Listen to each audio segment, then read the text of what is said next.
Hey, Squatties. Welcome to this week's episode of the Travel Squad podcast. Today, we're airing one of our most popular episodes from the past 3 years. We have hundreds of episodes now, and lately we've been replaying the most well-received and listened to episodes, and you all have been loving it. We're going to keep giving you what you want and give new Squatties the chance to hear past episodes without having to go digging through the archives. New episodes are still launching every other week, while classics like this are airing in between. Enjoy the show and happy Travel Tuesday.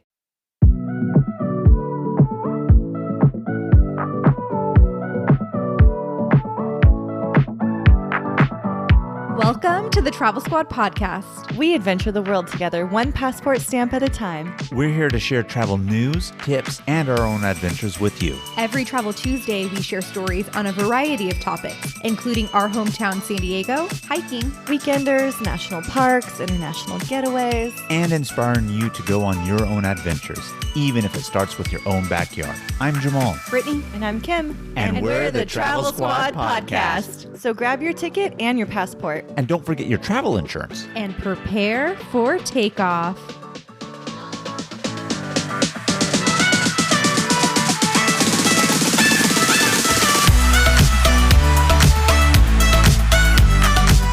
Hello, fellow travelers. Hey, Hello. Squatties. Welcome to episode 119 of the Travel Squad podcast. Today, we're diving into our home state of sunny California to bring you 10 amazing places to visit in California. I mean, you hear me say this all the time on the podcast. West Coast, best state, California. Love it, love it, love it. Born and raised here my whole life. So we have to give a little bit of love to California every once in a while, and this episode is going to do that. But of these 10 amazing places that we're going to visit and list, not all of them are the typical California places that you're going to think of. You'll notice we left LA off intentionally, and a little bummed out about this. We're not going to give too much love to our not true hometown, but our hometown next door to our hometown, capital of California, Sacramento. I love it. We have an episode on it, so we're not mentioning it here. Sacramento, our capital, and LA left off intentionally. California is such a beautiful state, and I'm so happy to call California home. And we were actually talking about this before we recorded the episode, that, you know, we live in Southern California now, but we all came from Northern California.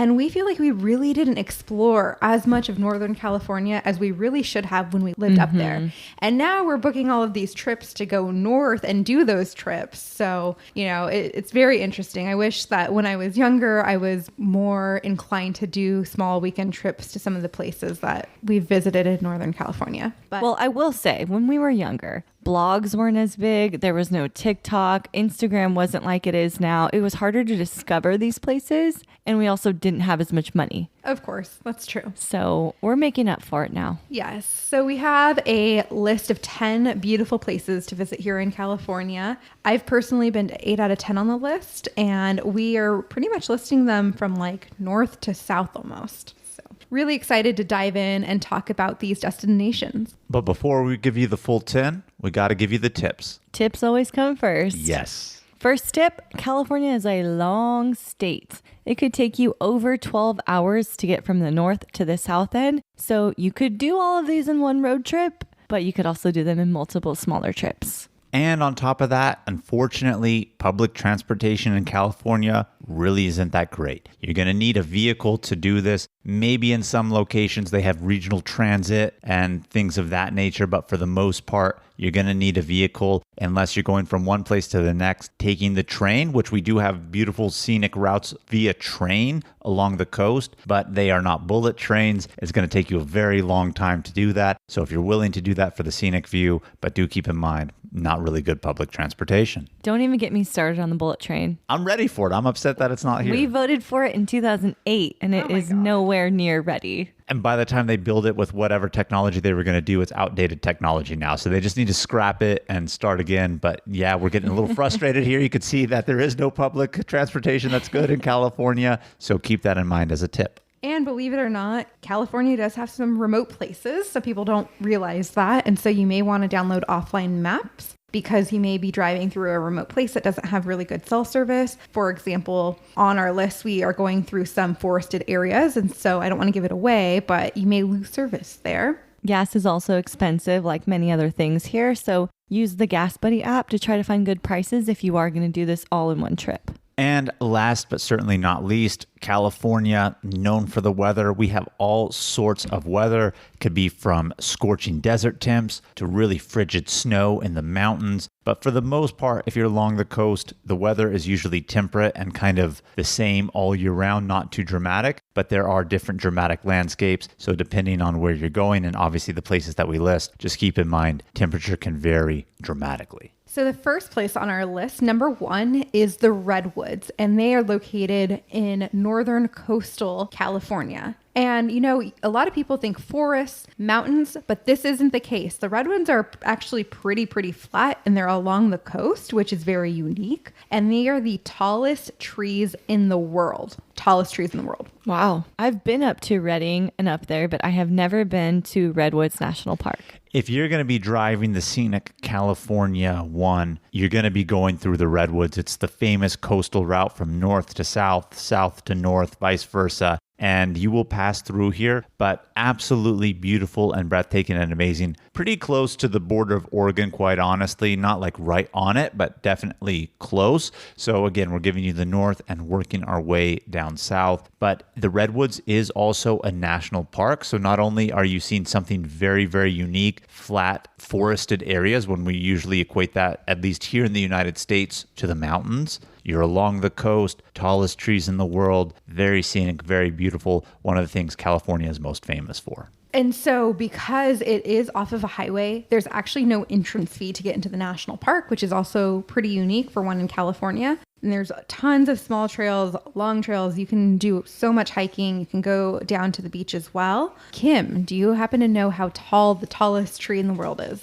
300 feet. Almost 380 feet. Ooh. Almost. I mean, she's almost off by 100 feet. What do you mean almost? Well, she's in the 300s, but she's low 300s, and that's I could high have said 300s. 1,000. Could have said 1,000. Can you tell me the name of the tallest tree in the world? That I can't do. It's Hyperion, and its location in the forest is actually kept secret so that people don't like come and cut it down or destroy it or anything like that. Wow. That's sad that people would do that, and they have to keep it secret for that reason. Did you see it when you were there? Well, they don't have it named, like they don't have there's no a sign or anything signage like that because they want to keep its location secret. So I don't know if I came across it or not. I don't think we did. I can tell you that, but a really unique national park and something very unique to California also. And right outside of the national park, you can go through one of those drive-through trees. Cool. So Those are fun. Really cool. You get some nice pictures, memories, and it's just a really beautiful park. Like when you get out of the car, you can just smell like the redwood trees and the forest and all of that. So I would like to go back. So I would recommend you guys go if you haven't already. One of the cool hikes that I want to do is actually into a fern canyon. I know you love those ferns. I have done that hike. Oh, you have? Yes. I did a spring break trip up to Arcata, which is in Humboldt County, and we hiked Fern Canyon.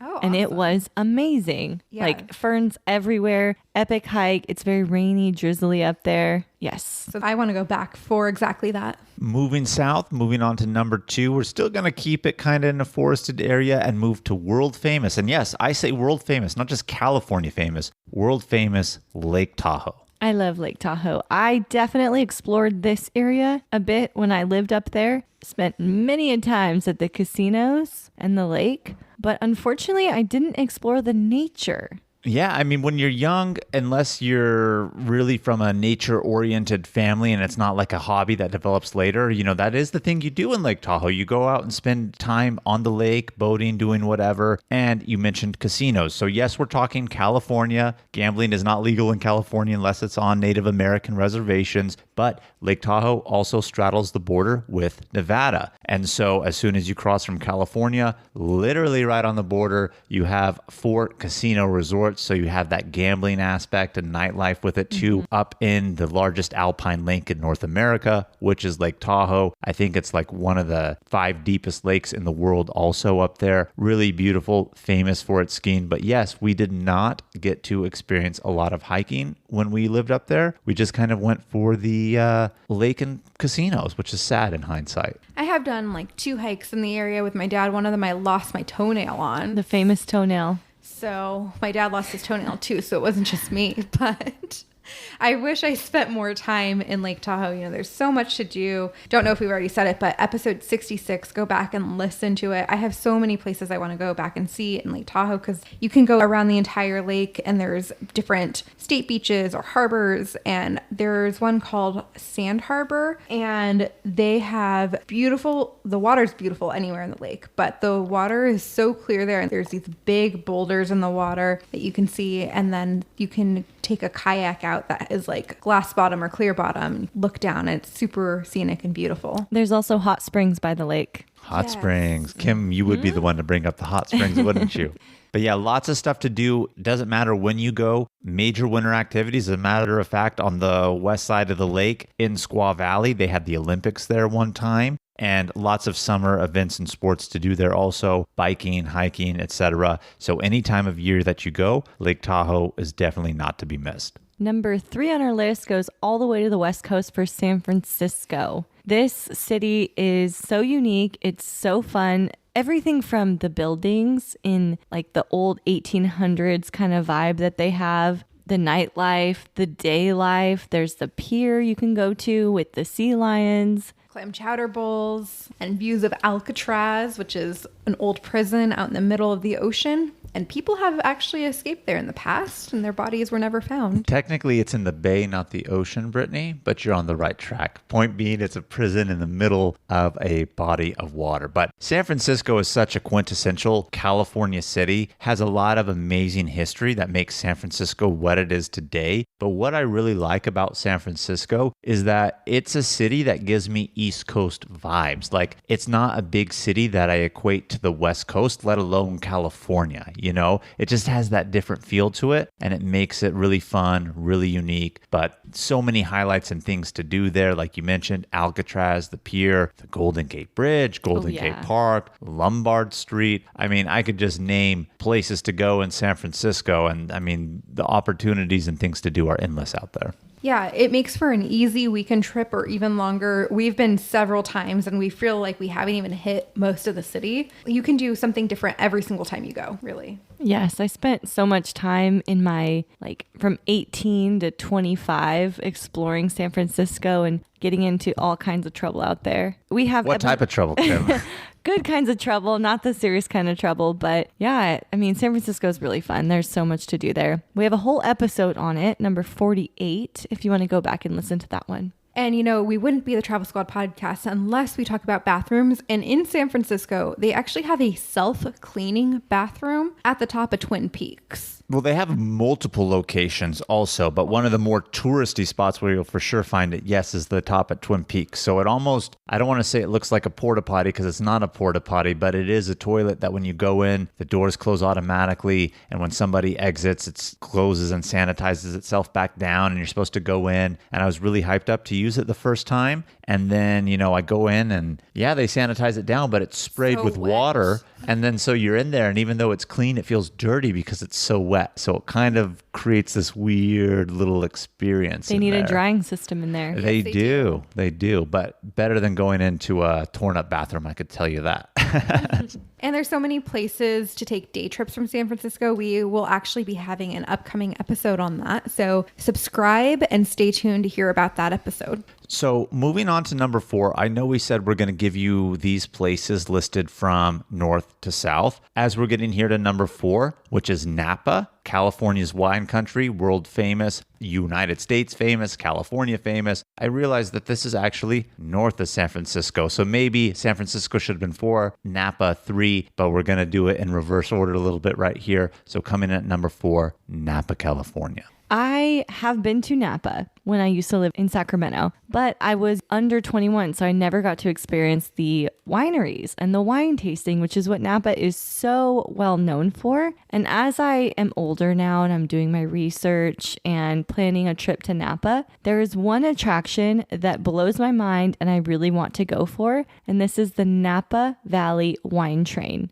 When I was doing some research on Napa ourselves to be like, all right, we're going to go. How did we not go when we lived in Northern California? Again, this is one of those places, at least for me, I know you said you've been, but again, not 21. I had no clue the wine train existed. This looks like you're in a beautiful, almost turn of the century, like late 1800s, like train, like classic style traveling in opulence and luxury. And it's really designed going through the Napa Valley and Napa area. And you have amazing food served to you on the train, wine tasting while you're doing it, also experiencing that trip. So I'm blown away and I can't wait to go and do that. I love train experiences. In Europe, that was one of the coolest things. So it's very European vibe here in Napa. And Napa's a really nice place to just relax. Also, there's a lot of fine dining. You can take cooking classes, spa treatments. Kim and I are going to do a girls trip. Jamal doesn't want to go. No. Don't exclude me. And don't say I don't want to go. The only reason why you're saying that is as much as I want to go to Napa, I said,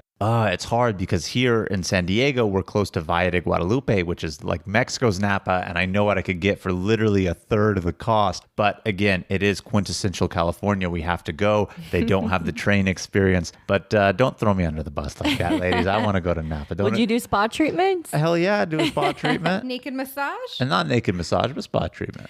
And they also have hot air balloon rides. And I know you don't want to do that, Jamal. I want to do that. So it sounds like it's going to be a girls trip. Okay, so you're excluding me now. I see what it is. But another thing that Napa is really famous for, other than the wine, if you want to do something nature-oriented, they're actually building right now the Vine Trail. So this is supposed to be a really large bike trail that's supposed to go through the entire valley itself in like a big circle. And so part of it is built now. You can still do it, stroll through the vineyards, stroll through parts of the town, but I'm excited to go when that's open, and I would love to just like rent a bike and ride that whole thing. I think that would be a unique thing to do, just kind of outside in Napa also. That would be fun. I love bike riding and wine. Can't go wrong. For it.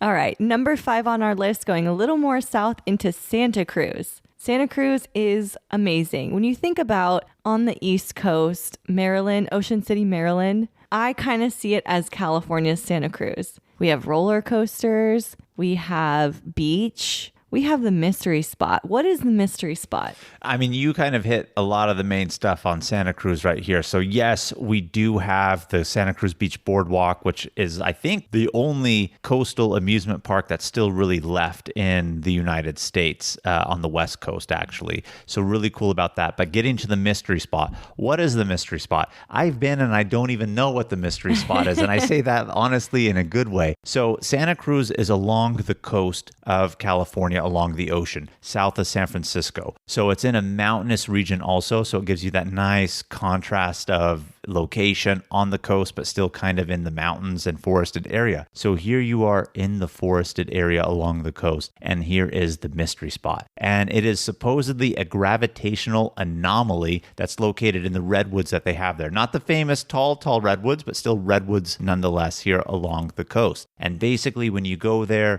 you stand in a certain location and then your body tilts to another side. If you have a ball in your hand, they'll tell you to just set it on this piece of wood, and literally the wood is rolling up and the ball will roll up. So it's like this whole gravitational anomaly location out in the woods. And I don't know what the science is, if it's a trick or if it's a real thing, but it's crazy out there, and I highly recommend you go to the mystery spot. Yeah, Jamal and I went to Santa Cruz quite a long time ago. We actually went camping out there in the forest and the redwoods, and then we had to cross over some sand dunes to get to the beach. And it was really, really cool. But growing up, I had family that lived really close to Santa Cruz. So we went to the boardwalk all the time. Like we would go multiple times a year and ride all of the roller coasters and just lounge out on the beach. So I grew up going to Santa Cruz quite a bit and had a really good time. So it has a special place in my heart. I mean, this is a place that really has it all. Coastal seaside amusement along the ocean, redwoods and forest. It's also a university town. There's the University of California, Santa Cruz, so it has that kind of vibe going on with it too. And so it just makes for a really unique California experience and city. Definitely not to be missed, especially if you are doing the 1 and 101 drive. You're going to pass through Santa Cruz. You're going to enjoy it.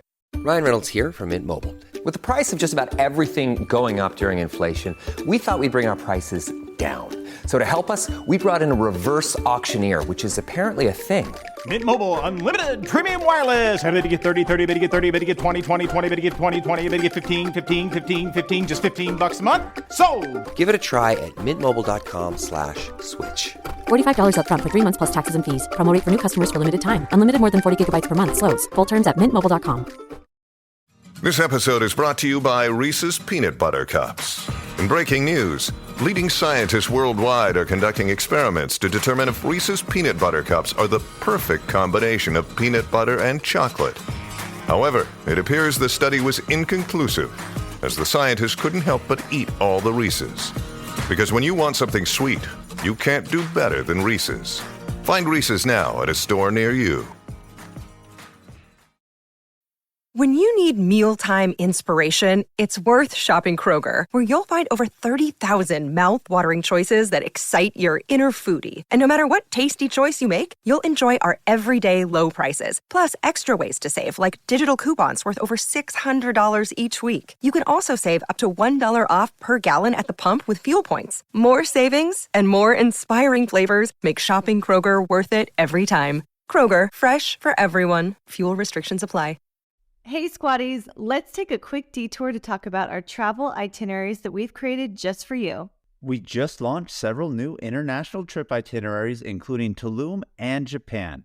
This is on top of the itineraries we already have for U.S. trips like the Hawaiian island of Kauai, the U.S. Virgin Islands, as well as national park trip itineraries, including Utah's Mighty Five National Parks and a week at Grand Teton and Yellowstone. These fully built out 20 to 30 page PDF guides are available for instant download on our site right now. Every detail of the trip is laid out for you, so all you have to do is download, book, show up, and have fun. The itineraries tell you where to fly into, the exact route to take, where to stay, park entrance prices, where to eat, driving distance between attractions, the things to see and do, even the hikes we recommend, their mileage, and the time to allot for each one. And believe it or not, so much more. Be sure to head over to TravelSquadPodcast.com to download your very own comprehensive travel itinerary today. So working our way south from Santa Cruz, we're headed to Big Sur. Big Sur is so beautiful. It is the longest and most scenic stretch of undeveloped coastline in the contiguous United States. Not just California, but there's so much beauty because it's just so rugged and so beautiful. There is a waterfall that dumps into the ocean. And those are actually called tide falls. And this waterfall is called McWay Falls. Beautiful, iconic waterfall. And then because it's on the coast, there is hiking and redwood trails as well. So definitely a great place to visit, cannot be missed. So we were actually going to visit Big Sur as a squad once. It was going to be our Big Sur road trip, but then there was a huge landslide in the area, so we couldn't make it on that trip. But since we've been back, it actually is pretty common with this Highway 1 that there are heavy rains, the land kind of gives out and there's landslides or mudslides and it closes down that road. And that's one of the only roads you can take to get up that route. So it really diverts your whole road trip if you are planning to drive up it. And it happens like, I want to say once every couple of years. Mm-hmm. And I love it because Kim was like, we were going to drive up and I was like, oh, Kim, there's a landslide. She goes, well, you know what? They should just, keep the road open. If whoever wants to risk it, they can go and risk it themselves. This was a landslide that took over 8 months to rebuild the freeway. Should we have just ridden a 4-wheel drive and driven over the mud, Kim? You know and what? made it? Yeah, we were already road tripping on the worst rainstorm in years that California had seen after a drought. Why not add on the 4-wheel driving? I mean, it could have been an all-inclusive experience in that sense if we did that. But no, Big Sur, I mean, it's world famous, let alone California famous. It's not even a specific city. I mean, it literally is a stretch of almost 200 plus miles of really undeveloped coastline, other than the road and a few small towns in between. Gives you amazing dramatic views of the California coast, from beautiful beaches to rugged, jagged cliffs and sea cliffs. So definitely not to be missed, and you'll enjoy your time traveling through there. Another iconic spot in Big Sur, which we were able to get to because we went around the mudslide, is Bixby Bridge. It's an iconic photo spot. Definitely when you go, park your car and then walk. Once you get the views of it, everyone starts to take pictures of it there. And they're doing it facing like the land and the mountains. No, you want to walk farther and you want to get your shots of Bixby Bridge looking out into the beautiful ocean and seeing the seaside cliffs. That's the photo that you want. Moving further south here through California, again, along the 1 and 101, we're getting ourselves into Santa Barbara and Solvang. We're giving you a twofer here for lucky number 7. First part of this twofer is Solvang, which is a Danish town. They have Danish windmills, they have Danish pastries, they have Danish people. If you didn't know and were walking through here and just didn't hear people speaking really good English without an accent, you would think that you're in Europe. This area here in Solvang, it's about, 45 minutes east into the mountains from Santa Barbara. Yep. Distance-wise, it's not very far, but you got to go through the mountains. So that's why it creates a little bit more time to get there. But it was settled by Danish people, and so it's really kept its Danish history and heritage. And so you're almost in Europe when you're here. And a great town to stroll. It's famous in the wine region right there, so you could do some wine tasting. They have some amazing vineyards also. And it gives you a foreign experience while you're here in California. And you know, Kim didn't mention the Danish pastries, and I just want to stress the Danish pastries because we went to a pastry shop and we got some of the best pastries we've ever eaten. They were so good that at the end of the day, we went back to pick some up to go home. That's one of the things to do there. Stroll the town and eat food. Lots of good stuff, let alone the desserts. You have to. Do you think that Solvang will have a Christmas market? You know, that's something to look into. If they did, I would go up and spend the night out there, do some wine tasting, have the Christmas market. You know, we should petition and write to the city of Solvang and tell them they need a European Christmas market during that time. Yeah. I think they would do it. I think that would be a hit, Kim. I think you're onto something. Like literally, I am a marketing guru. My mind is freaking blown right now with that suggestion. We should write them and tell them. But if you're in Solvang, you're definitely going to want to visit Santa Barbara as well. It's very close by. It's well known for its wineries. It's on the beach, so you can spend time there on the beach if you're there in the warmer weather. But there's a lot of nightlife there, good restaurants, tons of wine. Did I say wine? Oh, yeah. You know what I really like about Santa Barbara is when you're there, you can tell it's a Southern California town, but at the same time, you also know it's a different Southern California town. It doesn't have that hustle and bustle, and it's not too big and spread out and crazy. It's a really laid back atmosphere out there, but you know you're in California and Southern California. So it gives it that cool little awesome contrast that I really, really like about it. And it's a great place for people who live in Southern California to really escape the big suburban and metropolis areas in which they live and get somewhere nice and quaint. I think my favorite experience in Santa Barbara was wine tasting at the wine tasting room that was at the end of the pier? Over the ocean. Over the water? Yes. That was really, really nice. And it was like loungy. We were on a couch. It was so nice. That pier is so big. You can either walk down it or you can drive down it. And there's actually a few parking spots there as well. But yes, that winery had an outdoor deck with ocean views. It was called the Deep Sea Tasting Room. Another highlight in Santa Barbara is State Street. Now, State Street is pretty much their version of Main Street, and it's really, really popular for restaurants. I'm not too sure how it is right now or if they're going to keep this. I know a lot of towns and places in California, probably even across the U.S. also, are keeping some of their COVID protocols where places that had famous stretches of dining would make it al fresco, where they didn't have to have the permits to put out outside dining and ambiance like that, strewn up lights. And so they did that during COVID. It was closed off to street traffic, and by that I mean cars, and it was only for walking and pedestrians. And that was a really, really fun experience. But even if they've changed that now and cars can still drive, that is an awesome stretch to just stroll and find a good place and bite to eat on State Street. I definitely want to go back to Santa Barbara. I feel like we didn't spend much time at the beaches, so that's something we definitely need to check out because we haven't had an episode on Santa Barbara or Solvang. It'll probably be a twofer like we're doing here. A twofer. I think we need to go back, get some more content. Not that we don't have enough good ones, but just to kind of really hammer it home. Yeah, I definitely agree. There's also some good hiking in the area as well. And we did do a hike while we were in Santa Barbara. So there's a lot to do in Santa Barbara, you know, with the wineries, the great food, the pier, the beaches, the hiking, and then the day trip to Solvang. Number 8 on our list is Death Valley. It is one of the hottest places on Earth. One of the or the, Kim? Is it the hottest? The hottest. Whew, yeah. In the summer, it can get upwards of 120 plus degrees. So don't visit in the summer. As of late, even in the 130s. Ooh. So real hot out there. But Death Valley is a national park, one of California's 9 national parks. Really awesome place to go to kind of give you that different view of California that we really haven't touched upon yet. We're talking coastal, mountains, things of that nature. Here we are taking you inland, south to the desert region. And we have a full episode on this, episode 23, but really so unique desert environment. They have the Mesquite Flat sand dunes. So, I mean, you could see sand dunes out there. Then all of a sudden you move a little bit away from those. And then you were like, I thought I was in a desert with sand and in the Sahara. And then all of a sudden it's complete like scorched earth desert, just a really crazy different environment view of the desert. And you get it all when you're out there.